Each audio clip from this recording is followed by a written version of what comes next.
My name is Elouise Wrong, and this is Elouise Right, and we are movie reviews with a Z. That's not what the show is called. And my name is Sara Castic. Yes, I love that my parents gave me a girl's name. His mom really knew how to name him. Alright, today we're going to review the Universal Bomb 2010 flick, The Last Airbender. It was not a bomb. It was one of the most amazing movies ever.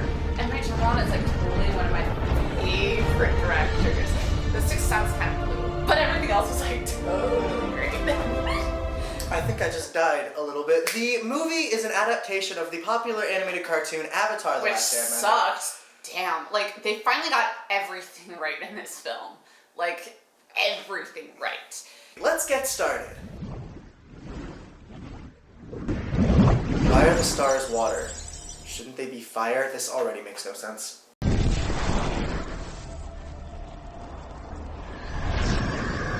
Highlight of the movie! The Nickelodeon logo at the beginning. The four nations, water, earth, fire, and air nomads lived amongst each other in harmony.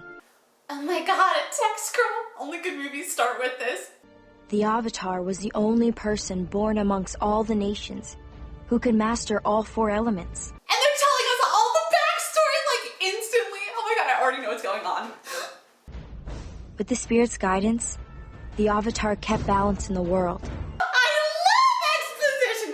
No wonder you like this movie. Yeah, good luck with that.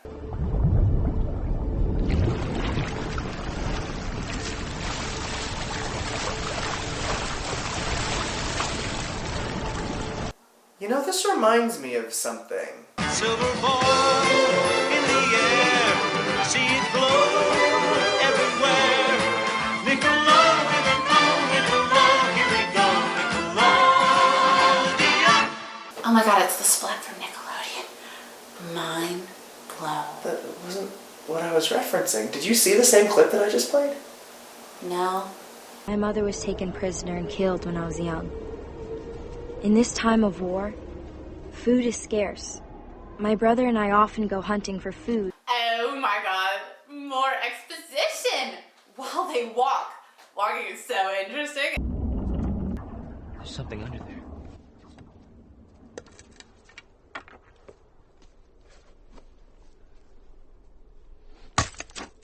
I love that there's no reason for them to hit the ice, but they do it anyways, and it's like, they hit it just the right point and it breaks. There's no need for motivation at all. Katara! Do not hit that spear! You know, it's easy to say, oh, okay, cool, it's based on a cartoon. It doesn't have to make logical, motivational sense. But you know what? Everything that the cartoon did makes more sense than how they decided to do it in this movie. Hun, it was a beautiful film, okay? It was beautiful. He's just jealous because M. Night's got more talent than he does in his little pinky.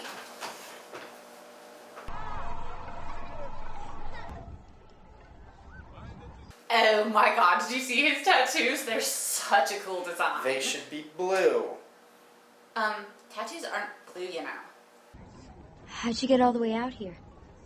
I ran away from home. We got in a storm. We were forced under the water of the ocean.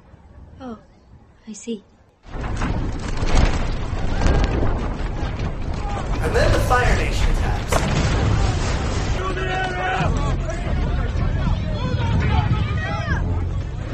Wait, are they attacking?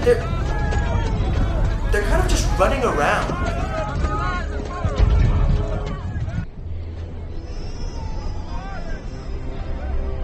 I am Prince Zuko, son of Fire Lord Ozai and heir to the throne. Bring me all your elderly! Aw, he just wanted some grandparents.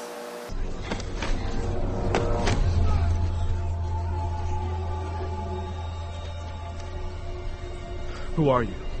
What's your name? I don't need to tell you anything. Firebender! If they didn't shout firebenders, how would we know that they were actually called firebenders? Think about that. I'm taking you to my ship. They were looking for someone old, and they were looking for someone with the same markings the boy had. They dragged Mom away the same way when we were babies. She wouldn't have stood and watched us being taken away. She would have fought.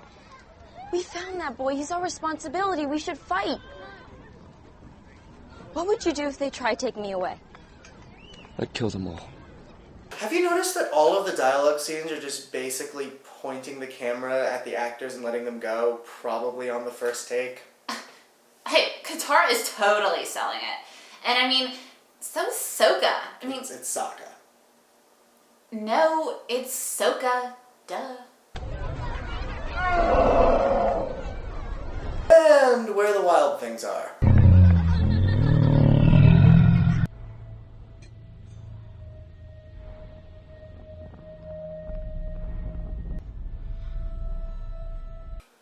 Oh my god, does anyone else think it's really cool that looks like Miranda Cosgrove? It is truly an honor to be in your presence. Don't even try to escape. This is a war scene! Oh man, you guys, they're playing good cop, bad actor. Oh hey, an action scene, and it's over. You know, that's one thing I want to point out in this movie. Two things. One is that the exposition, it never stops. Every single line of dialogue is exactly what the characters are doing, where they came from, or what they're about to do. Just said to each other even though they should all know it already, and it seriously goes on until maybe 10 minutes before the movie is over. The other thing too, the action scenes. They could not be any shorter. The movie is just people standing around talking, and then action breaks out, 2 or 3 things happen, and it's done. Thanks for bringing Aqua to me. The Fire Nation is up to something. I have to go back now. We'll come with you. Hey, remember when Aang was a carefree young kid? M. Night doesn't. Aang flew us to his home. He told us how he left there in a storm on Appa and got forced into the ocean where they almost drowned. Aang airbended a sphere around them and ice formed, and he couldn't remember anything after that.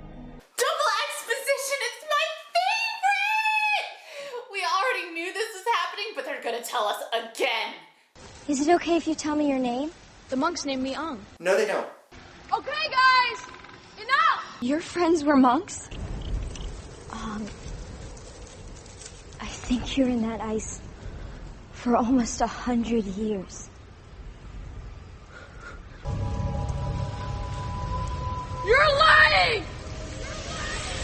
Echoes are so dramatic.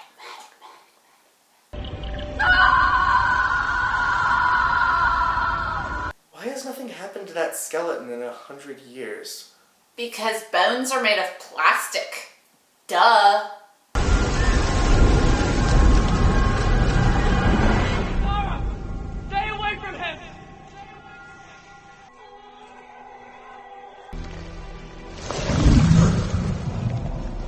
The Avatar. Where have you been? I can't follow what's happening in this cave scene, but I'm pretty sure it's exposition. As you know, the Fire Lord has banished his son, the Prince, and renounced his love of him and will not let him return to the throne unless he finds the Avatar. As you know, I'm giving you more exposition. During his banishment, he is an enemy of the Fire Nation and is not allowed to wear the Fire Nation uniform. But we will let him wear it today, like a child wearing a costume. Oh my god, that Zuko. So hot and pretty. You like Angel from Buffy, don't you? No. I only like the characters that were in the original Buffy movie. One day my father will take me back, and you will bow before me.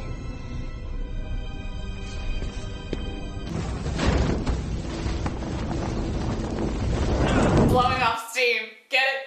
Steam? It's hot. No, can you explain it?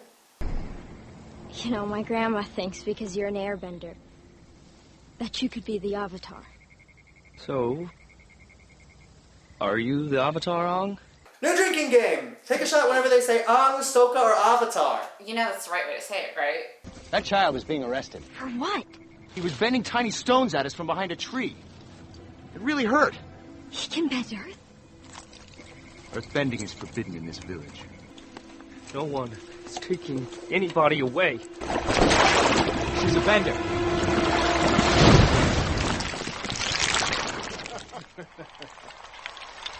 Sara! That joke would have worked if this was animated. Sort of makes me wonder why they made a live-action movie! Move. The Fire Nation's plan. Suppress all other bending. Yes, we can see that. You don't need to live like this. There's Earth right beneath your feet. What? Why do they need a 10-year-old kid to point that out to them? Are they just stupid? I mean, surely it would have made more sense to maybe strand them on some kind of ship in the middle of the ocean where there was nowhere. That's what the show did. Oh my god, this is my favorite part. It takes 5 guys to move a single rock, but it only takes 1 to move up a wall. It like shows their inner strength or something. I ran away before they trained me to be the Avatar. I don't know how to bend the other elements. Why did you run away? The day they told me I was the Avatar, they said I could never have a normal life, that I could never have a family. They said it cannot work with the responsibilities of the Avatar. You know his mental journey was so personal because the camera got so close to his face it bent out of shape. But there are really powerful benders in the Northern Water Tribe. My dad told me about it before he left. It's led by a princess because her father died. There are teachers there for sure, but they're all the way on the other side of the world. Okay, this can't just be me, right? Like, Sokka looks like a high school football player that's just doing the local play to get laid, yeah? And he's so dreamy. Pedophile. No. My name's Elouise. Duh. We can get there on Appa. That's what I was thinking. And maybe we can stop in the villages on the way, start a change in the war in these small villages. Should we try it? Yes, we should.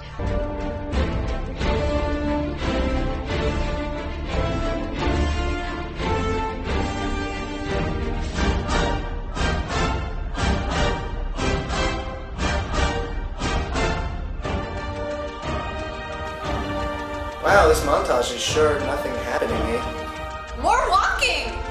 We're near the Northern Air Temple. Do you think it would be okay if I just visited there and came back? Why? He had a vision at the Southern Air Temple prayer field. He talked to a dragon spirit who he thinks can help us. Oh, is that what the cave scene was about? That's cool. Explain that 20 minutes after it happens. Nice. Yeah, who are you? Oh, it cannot be. Oh, there's a hidden chamber of statues. I think you, of all people, should see. These are all the avatars. These are the reincarnations of you over the years. There's a ceremony when everyone bows to me. That's when I accept my role as the Avatar. But when everyone bowed, I didn't bow back. I love how they stress the no family thing. It's really sad. But it's disconnected to everything else in the movie. Duh, it's called character development. Duh. You will forgive me, won't you? For what? For luring you down here.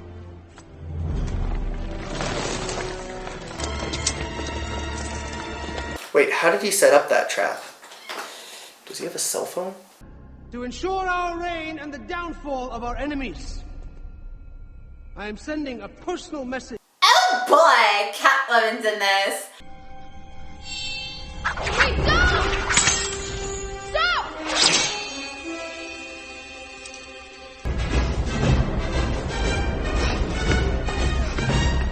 Sure, it's convenient that the architecture worked out that way.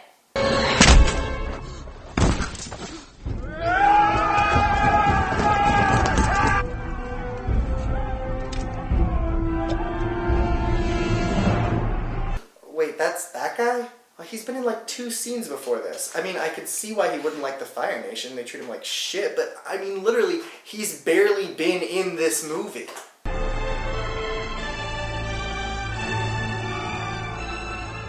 So, in the show, unfortunately, Zuko did this for a long period of time to protect the Avatar, but it makes a lot more sense for it to make no sense. I think you mean Avatar, right? I do. Oh my god, I'm turning into you!